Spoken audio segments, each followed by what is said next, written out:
지난 1월 첫 주일부터 4주간 동안 저는 마태복음 16장에 기록된 베드로의 신앙 고백, 익투스 신앙 고백 이후에 예수님께서 제자들에게 가르치신 교회에 대한 말씀을 나누어 왔습니다. 그 내용을 우리가 잠깐 되새겨 보자면 베드로는 예수님에 대한 그 신앙 고백, 모든 기독교회의 원형이 되는 주님에 대한 고백을 올려드렸습니다. 예수님은 그리스도이시다, 살아계신 하나님의 아들이시요 주님이시다라는 고백입니다. 예수님은 이 고백 위에 예수님의 교회를 세우시겠다고 약속하셨습니다. 그리고 예수님께서 세우시는 그 교회는 음부의 권세가 이기지 못할 뿐만 아니라 천국 열쇠를 가진 공동체가 될 것이라고 말씀을 하셨습니다. 저는 이 말씀을 통해서 우리가 바라보는 교회로서가 아니라 예수님께서 바라보시는 교회가 무엇인가를 우리 모두가 되새기기를 원했습니다. 내가 속해 있는 교회, 내가 바라보는 교회, 내 눈에 보이는 문제점을 가진 교회를 보는 것이 아니라 예수님께서 교회를 어떻게 보고 계신가를 알기 원한 겁니다. 우리 눈에 보이는 교회에 대하여 내 마음으로 판단하고 내 마음으로 평가하기 이전에 예수님이 어떻게 교회를 보시는가라는 거죠. 여러분, 우리 자신도 마찬가지입니다. 내가 나를 볼 땐 한없이 부족한, 자존감 떨어지고 자존심은 내세우며 고집을 피우고는 있지만 내가 얼마나 엉망인 존재인가 하는 것을 우리 스스로가 너무나도 잘 압니다. 그런 면에서 진짜 자기를 귀하게 여기는 사람은 세상에 별로 많지 않다고 합니다. 그런데 하나님은 자기 아들을 보내셔서 우리를 사십니다. 구원하십니다.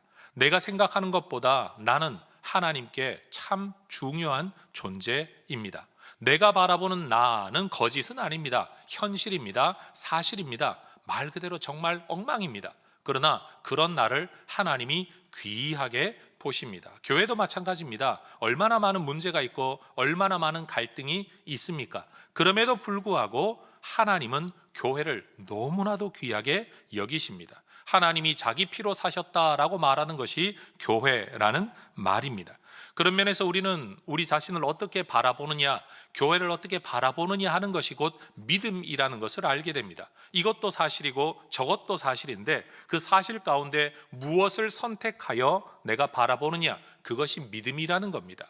거짓을 믿으라는 말이 아닙니다. 있는데 부정하다, 아니면 모른 척하라는 말이 아니라는 겁니다. 여러분, 우리 자신과 우리 교회 공동체는 예수님 앞에 매우 중요하다는 사실을 여러분 모두가 잊지 않으시기를 주의 이름으로 축원합니다. 현실적으로 볼 때 우리는 예수님께서 교회를 바라보시는 관점을 자꾸만 잊어버리고 우리 자신의 현실과 우리 자신에 묻혀서 살아가는 경우가 많은 것 같습니다. 비유컨대 마치 왕의 후계자로 태어나 왕의 통치권을 이어받아야 할 어떤 사람이 자기에게 맡겨진 책임, 또 자기의 말 한마디로 나타날 영향력을 다 잊어버리고 그저 저작거리의 한량처럼, 마치 요즘 시대로 말하면 홍대거리의 불나방들처럼 그냥 거기에 빠져서 살아가는 것 같은 모습을 저는 교회에게서 보게 되는 겁니다. 여러분, 우리가 가지고 있는 한계와 우리가 가진 문제 사실이지만 이것보다도 더 큰 사명이, 더 큰 권세가 교회에 주어져 있습니다. 그래서 저는 오늘 설교의 제목을 잃은 권세, 얻은 권세라고 정했습니다. 지난 4주간 동안 했던 설교의 또 다른 결론이라고 말할 수 있을 겁니다. 잃은 권세, 얻은 권세라는 이 제목은 존 밀턴이라는 영국의 시인이 저술한 신라권 그리고 복락원이라는 서사시의 제목에서 빌려온 겁니다. 만약 한자어로 오늘 설교 제목을 정하라고 한다면 여러분, 실권, 복권이라고 말할 수도 있겠죠. 오늘 제가 설교하려고 하는 주제는 그것이 밀턴이 말하는 낙원이 되었든 아니면 예수님께서 말씀하셨던 열쇠가 되었든 아니면 오늘 설교 제목과 같이 권세라는 단어가 되었든 우리는 아담 안에서 무엇인가를 잃었고 예수님 안에서 무엇인가를 얻었다라는 사실을 말하기 위함입니다. 여러분, 그리스도인은 우리 스스로가 생각하는 것 이상으로 중요한 사람들입니다. 교회는 우리가 생각하는 것 이상으로 중요한 공동체입니다. 우리에게는, 다시 말해 교회에게는 우리가 생각하는 것 이상의 대단한 사명이 맡겨져 있고 우리가 생각하는 것 이상의 놀라운 권세가 주어져 있다라는 겁니다. 그럼 도대체 성경을 통해 우리가 이룬 것이 무엇인가를 먼저 살펴볼 필요가 있을 것 같습니다. 하나님께서 태초에 인간을 창조하실 때 하나님은 애초부터 인간을 다른 피조물과는 다른 방법, 다른 존재로 창조하십니다. 여러분, 모든 피조물이 하나님의 말씀으로 지음받았지만 인간만큼은 하나님이 손으로 빚으시고 생기를 불어넣으시되 자기 형상을 따라 지으셨다, 특별한 존재로 지으셨다라는 겁니다. 그리고 그렇게 창조하신 인간을 에덴이라는 지역 동쪽에 특별히 만드신 동산, 다시 말합니다, 에덴이라는 어떤 지역 그 동쪽에 특별히 만드신 동산, 우리는 이것을 에덴 동산이라고 말을 하죠. 거기에 거처하게 하십니다. 현재까지 우주 과학의 근거에 보더라도 이 저 수많은 별들과 행성들 가운데 인류가 거주하기에 최적의 환경은 지구뿐입니다. 하나님은 그 지구 안에서도 특별히 에덴 동산이라는 처소를 만드셔서 인간이 생존하기에 필요한 모든 자원을 충분하게 채워 주십니다. 보기에도 아름답고 먹기에도 좋은 나무, 강의 물줄기가 흘러가는 그곳, 동산 각종 나무의 열매가 맺히는 곳에 인간을 살게 하신 겁니다.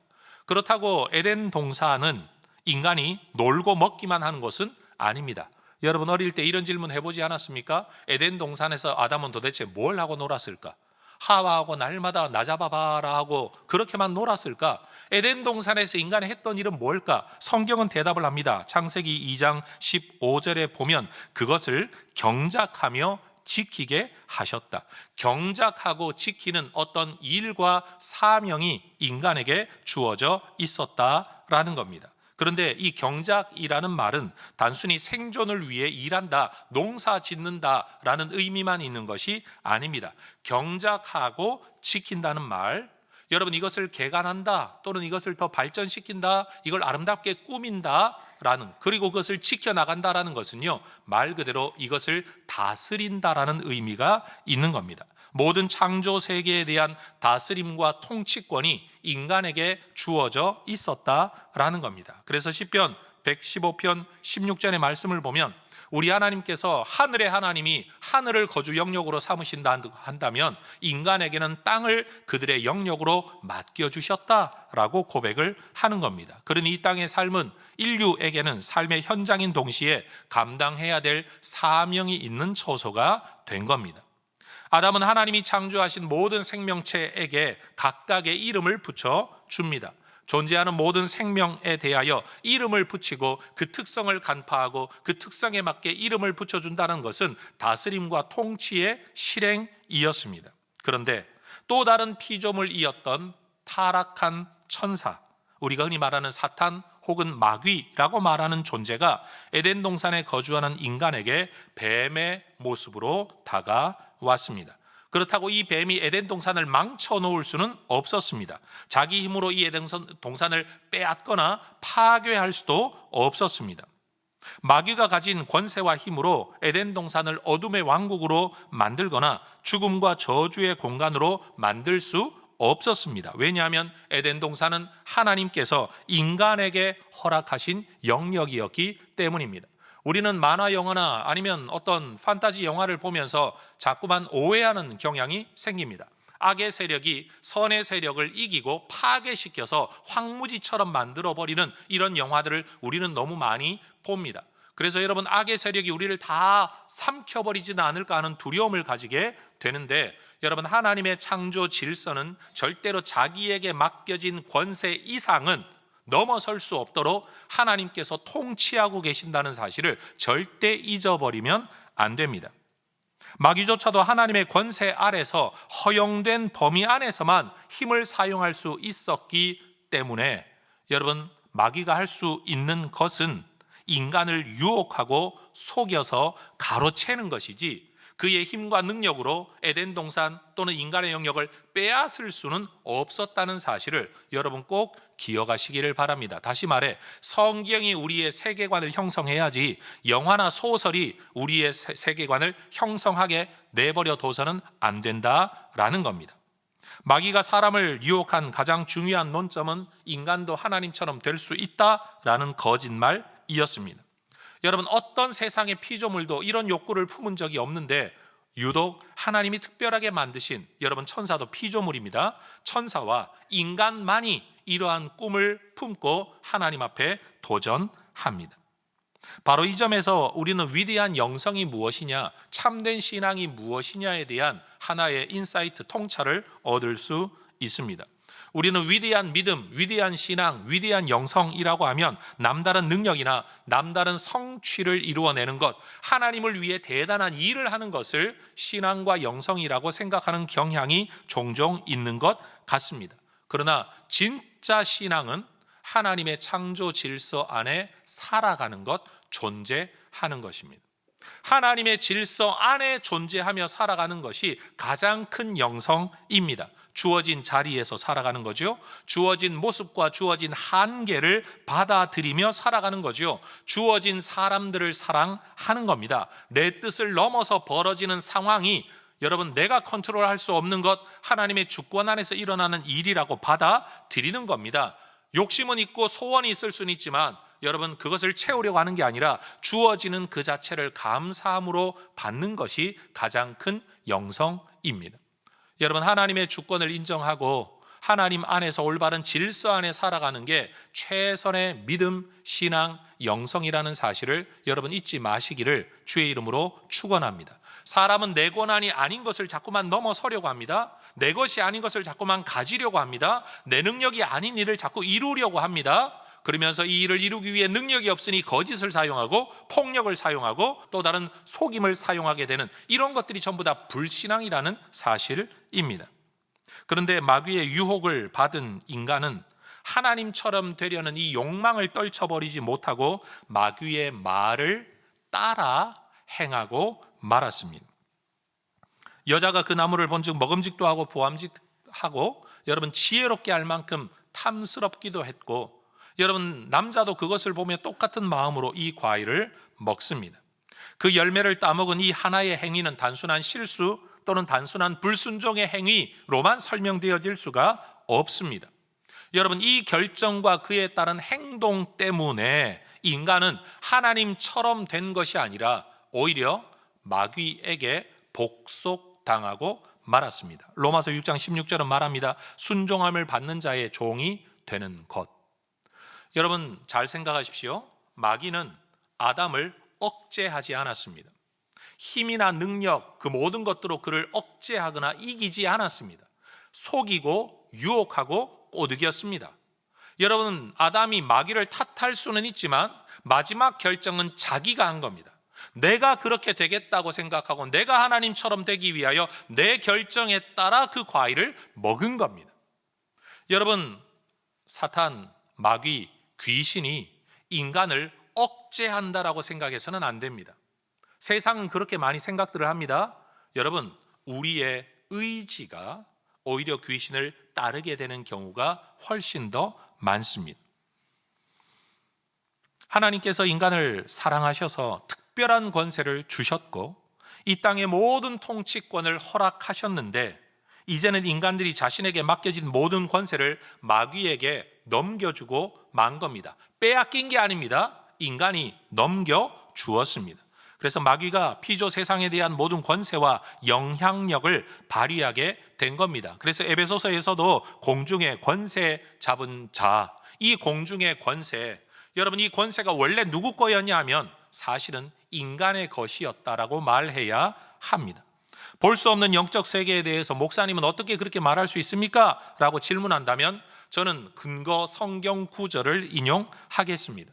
여러분, 예수님이 금식하신 이후에 여러분 광야에서 시험을 받을 때 마귀가 예수님께 나와 했던 말이 있습니다. 누가복음 4장 5절과 6절을 보면 천하 만국의 영광을 보여주며 말하기를 이거 내 거다, 내게 넘겨준 것이기 때문에 내가 원하는 자에게 내가 줄 수 있다 라고 말을 할 때 예수님은 이것을 부정하거나 거짓말이라고 말씀하지 않으셨습니다.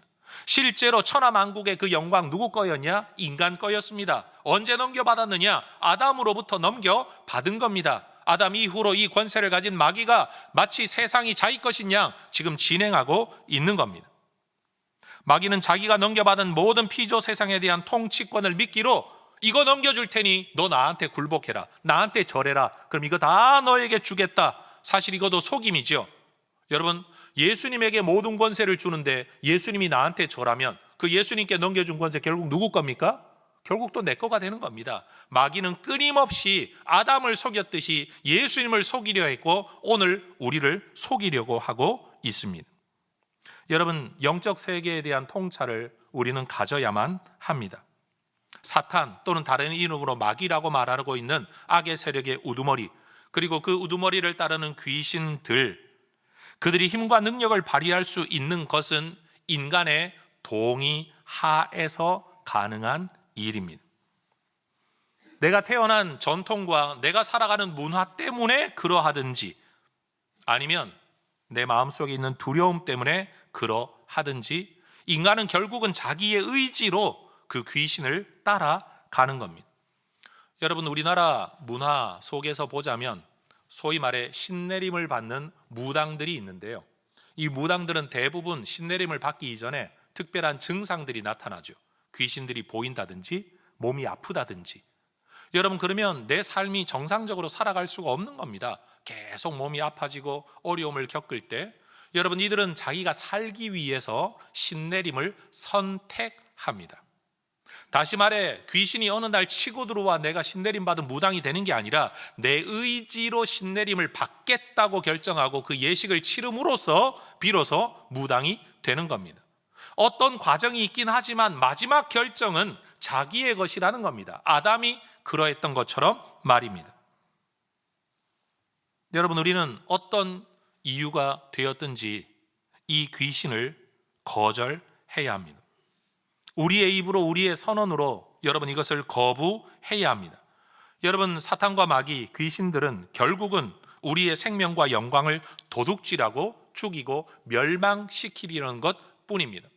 우리에게 유익되게 하는 것 없습니다. 당장에 미끼를 주되 결국은 다 망하게 하는 겁니다. 저는 늘 질문하고 싶어요. 다른 사람에게 재물운이 있는지 없는지를 알아주고 어디로 가면 돈 벌지를 알려주고 누구와 결혼하면 잘 살지를 알려주는 그 수많은 무당들이 정작 자기가 잘 사는 사람 본 적이 있습니까? 어떻게 하면 출세하고 어떻게 하면 성공하고 어디로 가면 돈을 벌고 어디로 가면 사업이 잘 된다고 말하는 그 무당들이 정작 제대로 살아가는 사람 본 적이 있냐고요. 대대로 이어가며 행복한 삶을 사는 사람 본 적이 있냐고요. 없어요. 결국은 귀신이 전부 다 이용하다가 버리는 거예요. 죽이는 거예요. 뭐 말하기는 못하지만 무당들처럼 성적으로 지저분한 사람들이 없어요.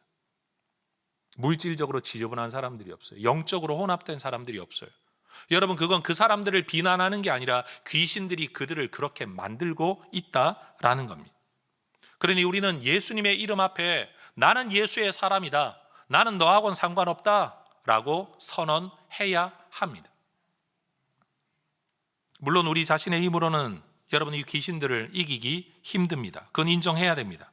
그러나 더 큰 힘의 원천이신 예수, 그 예수님 안에 들어와 예수님의 보호를 받으면 이길 수 있습니다. 요한복음 10장 10절은 분명히 말하지만 우리 예수님은 우리에게 생명을 주시는 분입니다. 그것도 생존을 위한 생명 정도가 아니라 풍성한 생명을 주시는 분이십니다. 마귀는요, 우리를 죽이고 멸망시키는 것입니다.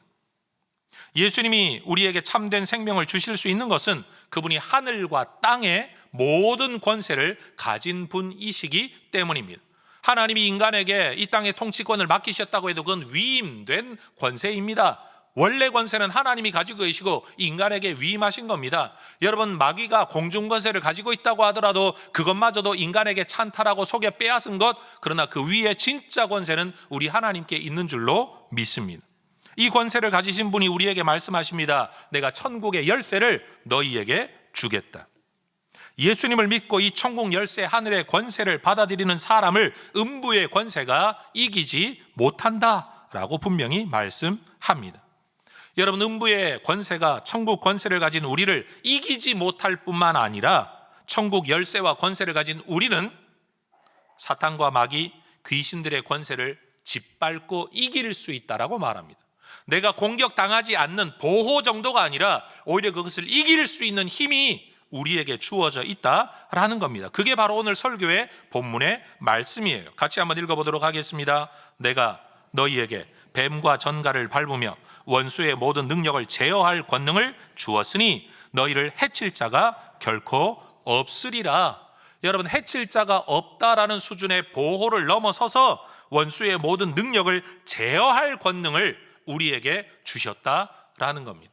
성도 여러분, 여러분에게 이 권세가 있음을 믿으시기를 주의 이름으로 축원합니다. 그 예수님은요, 피조 세상의 통치에도 실패한 우리 인류에게 십자가와 부활과 승천의 사건을 통해 천국의 열쇠를 맡기십니다. 땅의 통치권도 잃어버린 우리에게 하늘의 권세를 맡기십니다. 여러분이 얼마나 부조리하고 부당합니까? 그러나 우리는 이것을 은혜라고 부릅니다. 우리 예수님은 아담이 잃어버렸던 것을 아담 수준으로 되찾는 게 아니라 아담이 가지지도 못했던 하늘의 열쇠까지 우리에게 주십니다. 여러분, 이것이 하나님이 우리에게 베푸신 예수님을 통한 은혜인 줄로 믿습니다. 잃어버린 것이 큽니까? 얻은 것이 큽니까? 잃어버린 것이 큽니까? 얻은 것이 큽니까? 얻은 것이 훨씬 더 큽니다. 이 권세는 배워서 얻는 기술이 아닙니다. 기도하여 얻는 은사가 아닙니다. 예수 믿고 짬밥이 차고 성경 많이 알고 기도의 생활이 차야만 얻는 권세가 아니라는 겁니다. 천국 열쇠의 권세는 예수 믿음의 하나님의 자녀가 된 예수의 제자가 된 존재에서 나오는 권세이지, 여러분 능력받고 은사받고 여러분 연조가 차야만 되어지는 공로에서 얻어지는 권세가 아니라는 사실입니다. 저는 우리 혜성의 모든 가족들, 여러분 신앙의 연조가 얼마가 되었든지 예수 믿는 모든 우리 성도들에게서 이 권세가 발휘되어지고 나타나고 드러나게 되기를 주의 이름으로 축원합니다. 여러분 목사님에게만, 우리 담임 목사님에게만 능력이 있어가 아니라 전 여기 앉아있는 여러분 모두에게 이 권세가 나타나서 정말로 뱀의 머리를 짓밟는 귀신의 권세를 깨뜨리는 하나님의 능력을 나타내게 되는 그 권세가 여러분에게 주어져 있음을 믿으시기를 바랍니다. 여러분 누구한테 쫓아가가지고 안수받지 않아도 돼요. 누구에게 쫓아가가지고 머리 굽실대지 않아도 돼요. 여러분 내가 기도를 몇 시간을 해야만 된다라고 생각할 필요가 없는 거예요. 예수의 사람이 된 그 순간부터 주어진 천국 열쇠, 주는 그리스도시요 살아계신 하나님의 아들이십니다 라고 믿고 고백하는 그 순간부터 내가 천국 열쇠를 너희에게 맡기겠다, 여러분 주께서 이것을 여러분에게 주신 줄로 믿습니다. 예수 믿는 권세는 마귀의 공격을 피하는 정도, 막아내는 정도 머물지 않습니다. 마귀를 짓밟고 이길 수 있는 힘입니다. 여러분 하나님 나라 복음을 위해서 이 권세를 사용하시기를 축복합니다. 꼭 기억하십시오. 여러분들이 무당 쫓아다니고 어디 쫓아다니면서 점보고 여러분 굿하고 부적 사들고 돌아다니고, 여러분 이 자체가 어떤 행위인가 하면 아담이 과일 따먹은 것하고 똑같은 겁니다. 자기는 과일 먹는 줄 알았죠. 그런데 이거 왜 먹었습니까? 하나님처럼 되려는 의도 때문에 먹은 표현의 행위일 뿐입니다. 이 행위가 여러분 결정적인 게 아니라 그 의도가 결정적인 거죠. 하나님처럼 되려고. 그런데 하나님을 믿고 살아가는 사람들이 자기 인생의 길과 미래를 하나님께 의지하고 하나님께 맡기는 게 아니라 귀신한테 가가지고 내 앞길 어떻게 되겠냐고, 내 자식 어떻게 되겠냐고, 내 병이 낫겠냐고, 어디로 가야 출세하겠냐고, 여러분 그렇게 자기의 인생의 앞날을 귀신에게 물어보는 그 순간 여러분 자기는 귀신 밑에 복속하고 머리 숙이는 사람이 되는 겁니다. 아이 목사님 그 재미로 봤죠. 여러분 재미가 있으면 윷놀이를 하든지 화투놀이를 하세요. 그냥 그런 건 재미로 하는 일이 아니에요. 여러분 계약서를 쓸 때 재미로 쓰는 사람이 있습니까? 없습니다. 그 계약서가 얼마나 큰 효력을 가지게 되는데요. 그렇기 때문에 우리의 영적인 눈을 떠야 합니다. 믿음의 눈을 떠야 합니다. 하나님 한 분만이 내 하나님이다. 예수님만이 내 구세주이다. 내가 경배하고 내가 내 인생을 의탁할 분은 주님뿐이다. 여러분, 이것을 고백하고 선언해야 합니다. 저는 우리 혜성교회 성도들이 여러분 자기도 모르는 사이에 자기가 귀신 밑에 머리 숙이고 살아가는 인생이 되지 않기를 주의 이름으로 축원합니다. 그렇다면 우리가 예수님을 믿음으로써 누리게 되는 이 새로운 권세, 예수 권세, 음부의 권세가 이기지 못하는 천국 열쇠의 권세를 여러분 현실적으로 어디에서 볼 수 있을까요? 저는 세 가지를 이야기할 수 있을 것 같아요. 첫 번째는 죄와 죄책감의 문제입니다. 생각보다 정말 많은 사람들이 죄책감으로 인한 짓눌림에 살아갑니다. 정말 많은 사람들이요, 자기가 이것이 죄와 죄책감의 문제라는 사실도 모르고 살아가요. 근데 사도행전 22장 16절의 말씀을 보면 주의 이름을 불러 세례를 받고 죄를 씻어버려라, 죄를 씻어라 라고 말씀합니다. 죄를 씻어버려야 죄책감에서 자유로움을 얻을 수 있습니다. 그런데 여러분, 귀신과 마귀는 우리를 어떻게 속이는가 하면 네가 옛날에 이렇게 했기 때문에 이런 결과가 나타났어, 이건 네 책임이야. 네가 잘못해서 부모님이 이혼하게 된 거야. 네가 그때 잘못해서 누군가가 죽게 된 거야. 네가 그때 잘못해서 이런 결과가 나타난 거야. 끊임없이 우리를 고소합니다. 우린 이것을 그저 유아기 아니면 어린 시절 아니면 청소년기, 심지어 나이가 들어서도 성추행과 성폭행을 당했을 때 네가 그래서 그런 거야 라고 말을 하면서 끊임없이 우리에게 죄책감을 심어줍니다. 여러분, 심리학적으로 상담학적으로 접근하는 방법 있을 겁니다. 그러나 영적으로도 이 문제를 우리는 해결해야만 합니다. 그것은 마귀가 우리를 비집고 들어오는 틈이라는 사실이에요. 여러분, 주님께서 우리를 붙들고 계시고 주님이 우리의 죄를 씻어 주셨습니다. 그것은 내 책임이 아닌 거예요. 내가 의도하지 않았는데 일어난 사건이에요. 내가 의도하지 않았는데 일어난 일이에요. 여러분, 거기에 대한 책임을 질 이유가 없는 겁니다. 내가 정말로 잘못했다고 하더라도 주님이 우리의 죄를 다 씻어 주십니다. 여러분, 이 해결을 여러분이 받으실 수 있기를 축복합니다. 수많은 사람들이 어렸을 때 행했던 죄를 주님 앞에 회개해 놓고도 10년, 20년 지나서 문제가 풀리지 않으면 또 뭐라고 말하는가 하면, 심지어 기도한다는 사람들 이렇게 말합니다. 옛날에 있었던 죄의 저주가 지금 너를 얽어매고 있다. 도대체 중간에 그럼 예수 믿은 거 무슨 효력이 있냐고요. 여러분, 예수님은 우리의 모든 죄를 용서하시고 씻어주시고 기억지 않으시는 줄로 믿습니다. 정말로 그렇게 믿으십니까, 여러분?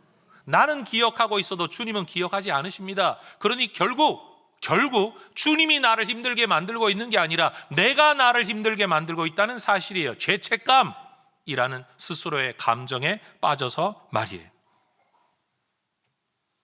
예수를 믿음으로 우리는 이 모든 죄와 죄책감으로부터 자유를 얻어야 합니다. 그리고 실제로 지금 내가 범한 죄가 있더라도 예수 이름 앞에 용서 구하고 용서받은 줄로 믿어야 합니다. 이것이 내 삶의 또 다른 어떤 발목을 잡을 게 아니라는 사실을 여러분 믿어야 합니다. 예수 믿고 살면서도 과거의 잘못된 경험의 기억에 잡힌 사람도 있지만 잘못된 경험 속에 잘못된 자기의 죄, 잘못에 사로잡힌 사람들도 의외로 많은 것 같아요. 그래서 여러분, 과거의 경험이 우리의 인격을 그리고 성격을 결정짓게 되는 거죠. 예수를 믿으면 거기에서 벗어나 새로운 인격, 새로운 성격이 만들어져야 되는데 우리는 과거에 계속 매여 있다라는 겁니다. 여러분, 주님은 우리의 죄를 씻어 주신 줄 믿습니다. 우리의 죄책감을 이용해서 우리를 부끄럽게 만들고 우리를 미안하게 만들어서 내가 너를 구원시켜 주면 되지 뭘 더 바라느냐라고 말씀하는 분이 아닌 줄로 믿습니다. 여러분, 우리는 하나님의 자녀가 되었습니다. 이 자리에 있는 많은 혜성의 가족들, 이 설교를 듣는 분들이 여러분 자기의 죄와 죄책감에 매여 있지 않기를 소망합니다. 그건 마귀가 우리를 속이는 거예요. 너 이거 먹으면 하나님처럼 된다라고 말했던 거짓말처럼 너 이것 때문에 하나님이 너를 받아주지 않아요. 이것 때문에 넌 안 돼. 넌 안 되는 인생이야. 그러고도 하나님이 뭘 하시려고 기대해?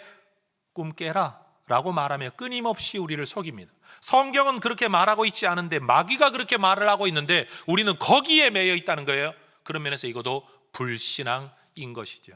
여러분, 주님 안에서 자유를 얻으시기를 축복합니다. 귀신의 권세에 머리 숙이지 않기를 주의 이름으로 축복합니다. 두 번째는요, 죽음과 두려움이라는 주제 안에서 우리는 이 일을, 권세를 발견합니다. 세상은 죽음에 대한 두려움을 가지고 있습니다. 사람이 두려움을 느끼는 근본적인 건 안전의 위협을 느끼는 거죠. 그 안전의 궁극적으로는 생존입니다. 죽음입니다. 결국 모든 두려움의 시작은 어디에서 오느냐? 죽음에서 온다라고 말할 수 있습니다. 그런데 예수님이 요한복음 11장에서 그렇게 말씀하셨습니다. 나는 부활이요 생명이니 나를 믿는 자는 죽어도 살겠고 살아서 나를 믿는 자는 영원히 죽지 않을 거다. 여러분, 죽으면 살 거고 살다가 영원히 살 수도 있는 길을 우리 주님은 말씀하셨습니다. 우리는 육체로는 죽임을 당하게 되겠지만 여러분, 우리는 영원히 죽지 않을 것을 믿습니다. 여러분, 이 죽음의 문제가 해결된 것, 우리 목회자들은 항상 장례 현장에서 목격하게 됩니다. 참된 믿음을 가진 사람들과 그렇지 않은 사람들이 자신의 죽음이나 사랑하는 타인의 죽음에 직면하는 모습을 볼 때 진짜 믿음이 있는 사람들은 하나의 과정으로 받아들입니다. 존재의 변화의 과정으로 받아들입니다. 그런데 믿음이 없는 사람들은 이것을 영원한 이별, 내가 넘어설 수 없고 이길 수도 없는 어떤 권세에 짓눌려 있는 처절한 서글픔으로 이것을 표현합니다. 그래서 사랑하는 사람의 죽음 앞에서 여러분 얼마나 통곡합니까? 이거 왜 통곡합니까? 사람이 떠난 것에 대한 통곡이기도 하지만 이것을 이길 수 없는 인간 존재에 대한 근원적인 슬픔이 인간을 지배하고 있는 겁니다. 그러나 우리는 말합니다. 천국에서 만납시다. 다시 만날 것에 대한 믿음을 가지고 있는 거죠. 여러분, 죽음에 짓눌린 사람들, 그리고 죽음이 가지고 오는 모든 두려움에 짓눌린 사람들, 혹자는 말할 수 있습니다. 난 죽는 게 겁나지 않아요. 물론 그런 사람들이 있을 수는 있습니다. 그러나 여러분, 죽음의 문제, 진짜 그 이후에 뭐가 있는지를 모르기 때문에 죽음을 겁내지 않는 거예요. 죽음 이후에 얼마나 무서운 일이 있는가를 진짜로 알게 된다면 예수 안 믿는 사람들이 죽음을 겁내지 않습니다라고 말하는 건 무지함 때문이에요. 그래서 예수님은 우리에게 말씀하시죠. 히브리서 2장 15절에서 죽기를 무서워함으로 한평생 매여 종노릇하는 모든 자들을 놓아주시려고 우리에게 오셨다. 죽기를 무서워함으로. 그래서 죽지 않으려고 우리는 종노릇합니다. 그래서 사람들이 신념도 저버립니다. 왜요? 죽기 싫어서. 의리도 저버리고 가족도 저버린 일들이 왜 일어납니까? 죽음에 대한 두려움 때문인 겁니다. 저는 우리 천국 열쇠를 가진 예수의 사람들은 여러분, 죽음이라는 것은 영원한 죽음이 아닌 잠깐의 잠으로 받아들여지는 줄로 믿습니다. 그러니 죽음이 영원한 두려움으로 우리에게 다가오지 않는 거예요. 오히려 우리는 죽으면 천국 간다, 하나님 만난다, 예수님 만난다 라는 오히려 더 큰 기쁨을 가지게 되는 거죠. 그러니 죽음을 가지고 마귀가 우리를 위협하거나 압박을 하더라도 여러분, 우리는 거기에 굴복할 이유가 없는 겁니다. 또 하나 우리의 삶에 나타나는 현실적인 문제는 존재 가치와 인정의 문제입니다. 이 땅을 사는 많은 사람들이 누군가에게 인정받으려고 합니다. 너는 살만한 존재야, 너는 정말 살아야 될 존재야 라는 가치를 인정받고 싶어 하는데 대부분 그렇게 못 받죠. 어린 시절도 부모에게 사랑받지 못했다라는 경험의 근본에는 뭐가 깔려 있는가 하면 내가 인정받지 못했다는, 존재 가치가 인정받지 못했다는 부정적 감정입니다. 사랑받지 못했다는 게 아니에요. 존재 가치를 인정받지 못했다는 거예요. 표면은 사랑이에요. 이면에는 존재 가치예요. 그래서 이 땅을 살면서 우리는 계속해서 내가 중요한 사람이라는 걸 드러내고자 하고요, 그렇게 인정받을 때 좋아하고 인정받고자 모든 일을 행합니다. 나를 무시한다라고 생각할 때 정말 죽음과 같은 두려움, 분노를 우리는 다 느끼는 겁니다. 그래서 인간 그 자존심을 건드릴 때 인간은 가장 추악해지기도 하고 가장 무서워지기도 하는 거죠. 근데 고린도전서 3장 16절을 보면 하나님은 우리에게 네가 하나님의 성전이다 라고 말씀하십니다. 성전이 뭡니까? 하나님이 거하시는 곳, 하나님이 우리와 만나 주시는 곳 아닙니까? 내가 너를 성전 삼았다라는 것은 내가 너를 인정했다, 내가 너와 함께 살겠다, 내가 너를 알아준다 라는 겁니다. 임마누엘의 또 다른 이름입니다. 여러분, 주님이 나를 인정했다라는 이 사실 앞에서 우리는 사람 몇몇이 인정하지 못한다고 해서 우리가 두려워하거나 주저할 이유가 없는 거죠. 예수 안에서 우리의 존재 가치와 위상이 완전히 달라진 겁니다. 주님이 우리와 함께 하신다. 여러분, 예수님께서도 이 땅에 계실 때 많은 사람들로부터 거절당하셨습니다. 거절당함이 심리적 상처가 된다면 예수님만큼 상처받을 사람이 어디에 있습니까? 그런데 예수님은 거기에 개의치 않으십니다. 왜요? 주님이 나와 함께 하신, 아버지가 나와 함께 하신다는 사실, 내가 이 일을 위하여 왔다는 사명감 안에서 그 길을 걸어 가신 겁니다. 예수 믿는 사람이 이 땅을 그렇게 살아야 됩니다. 내 존재 가치는 어디에서 발견되냐? 사람에게서 발견되는 게 아니라 하나님 안에서 발견되는 것이고, 내가 살아야 할 이유는 어디에서 발견되느냐? 사람들의 박수와 인정에서 발견되는 게 아니라 하나님의 사명을 감당하는 데서 발견되어지는 거죠. 여러분, 인정의 욕구가 채워지지 않아 생기는 일체의 악한 영향력에서 여러분 자유를 얻으시기를 축복합니다. 전 우리의 자녀들에게도 이 가르침이 꼭 전해질 수 있으면 참 좋겠어요. 친구들이 나를 알아주지 않는다, 인정해주지 않는다, 부모가 나를 사랑해주지 않는다, 아무도 나를 인정해주지 않는다. 여러분, 이러한 부정적인 감정들이 결국 어디로 가느냐? 마귀의 속임으로 넘어가고 마귀에게 자기를 내어주죠. 그래서 여러분, 악한 삶으로 행악하는 일들로 나아가 오히려 자기의 존재 가치를 드러내려고 하는 것, 이거 마귀에 끌려다니는 인생이 되는 겁니다. 사실 사람들이 나를 알아주지 않는다라는 이유 때문에 행하는 아주 죄송해요, 좀 어린아이 같은 저급한 행동들 이면에는 귀신의 영향력이 존재합니다. 멋지게 교회를 잘 섬기던 사람이 교회가 나를 알아주지 않는다는 이유로 갑자기 돌아서서 삐쳐가지고 여러분, 믿음의 일을 행하지도 않고 하나님 기뻐하는 일도 행하지 않고 살아가는 모습들 뒤에는 결국 내 삶을 망가뜨리려는 마귀의 영향력이 존재하는데, 마귀가 나를 그렇게 만들었냐? 귀신이 나를 그렇게 만들었냐? 아니에요. 귀신의 속임에 내가 넘어가 내 스스로 그 삶을 결정한 거예요. 여러분, 절대로 속지 마시기를 주의 이름으로 축원합니다. 저 사람이 그랬기 때문에 내가 그런 것 아닙니까? 라고 말할 수는 있지만, 저 사람이 나쁜 일을 해서 내가 나쁜 감정, 나쁜 표현을 드러낼 때에도 결국 마귀의 속임이에요. 마귀가 나를 억지로 끌어서 그렇게 만드는 게 아니라 내가 내 감정에 빠져서 그런 행동을 하게 만드는 거예요. 우리 스스로가 귀신에게 굴복당하게 되는 일이죠. 이런 것들이 바로 우리의 존재와 권세의 변화라는 겁니다. 예수 때문에 일어난 변화죠. 예수 믿고서도 딱히 변한 것 없고, 지금 내 인생에 원하는 것 이루어지지 않고, 내 인생이 너무나도 궁색맞아 보인다고 할지라도 여러분, 우리의 존재가 얼마나 큰 변화를 일으켰느냐? 히브리서 1장 14절은 그렇게 말해요. 모든 천사들은 섬기는 영으로서 구원받을 상속자들을 위하여 섬기라고 보내신 것 아니냐? 내가 예수를 믿고 하나님의 자녀가 될 때 우리는 구원받을 상속자가 되는 겁니다. 내가 구원받을 상속자가 될 때 내 눈에는 보이지 않지만 하늘나라에 무슨 변화가 일어나느냐? 천사들을 섬기는 영으로 우리에게 보내신다라고 말합니다. 내 눈에는 보이지 않습니다. 그러나 변화가 일어난다는 거예요. 여러분, 나는 귀신을 섬기려고 했던 사람인데 오히려 천사들이 나를 섬긴다라는 거예요. 심지어 고린도전서 6장의 말씀을 보면 언젠가 어떤 마지막 날이 오게 되면 우리는 이 세상도 판단하고 천사도 판단하게 될 거다라고 이야기를 합니다. 판단한다, 심판한다, 재판한다. 여러분, 권세 있는 사람이 재판합니까? 권세 없는 사람이 재판합니까? 권세 있는 사람이죠. 이 서열로 따지고 보면 하나님 밑에 인간이 있고 인간 밑에 천사가 있는 겁니다. 계급으로 말할 수는 없지만 분명 우리에게 주어진 권세가 천사들에게 주어진 권세보다 크다라는 거예요. 여러분, 우리는 그런 존재예요. 물론 이럴 수 있습니다. 생각해 보십시오. 여러분, 종이 주인보다 더 똑똑할 수 있습니다. 인정하십니까? 종이 주인보다 힘이 더 세고 무술을 더 잘할 수 있습니다. 인정하십니까? 그렇다고 해가지고 주인이 네가 주인해라, 종에게 권세를 내어줍니까? 아니죠. 마찬가지입니다. 천사들이 우리보다 능력이 뛰어나고, 여러분, 태어나고 죽고 결혼하지 않기 때문에 창조 때의 천사가 지금까지 그대로 존재하고 있다고 할지라도 여러분, 우리에게 주어진 권세가 천사들에게 주어진 권세보다 큽니다. 이게 비밀입니다.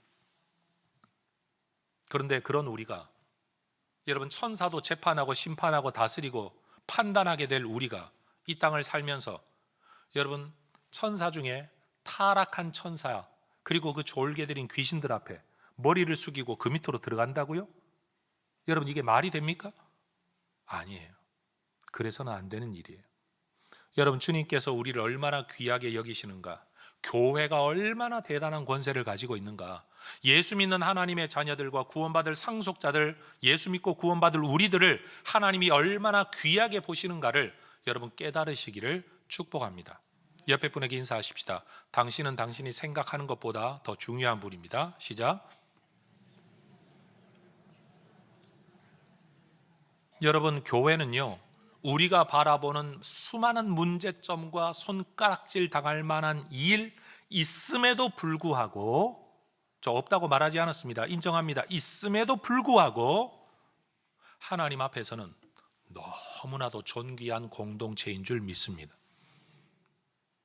정말로 함량 미달의 하자 인생인 우리를 주님이 얼마나 많은 권세를 주셨는지를 우리 모두가 깨달을 수 있기를 소망합니다. 그 귀한 인생, 귀신에게 굴복해서 여기저기 머리 숙이고 돌아다니며 여러분 거렁뱅이처럼 살아가지 않으시기를 축복합니다.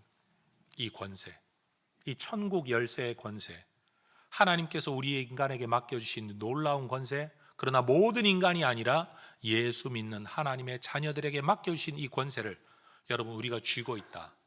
그리고 이 권세에 걸맞은 정말로 멋진 인생과 삶을 믿음 안에서 살아가시기를 주의 이름으로 축복합니다. 여러분 인생을 부정 몇 장에 맡기지 마십시오. 여러분 자기 인생도 해결 못하는 무당들 앞에 가서 머리 숙이지 마십시오. 여러분 신문만 열면 거기 나오는 운세 쪼가리 그거 쳐다보고 앉아있지 마십시오. 여러분 정말로 성경 말씀 안에서 여러분을 발견하십시오. 그리고 그 믿음 안에서 살아가시기를 주의 이름으로 축원합니다. 기도하겠습니다.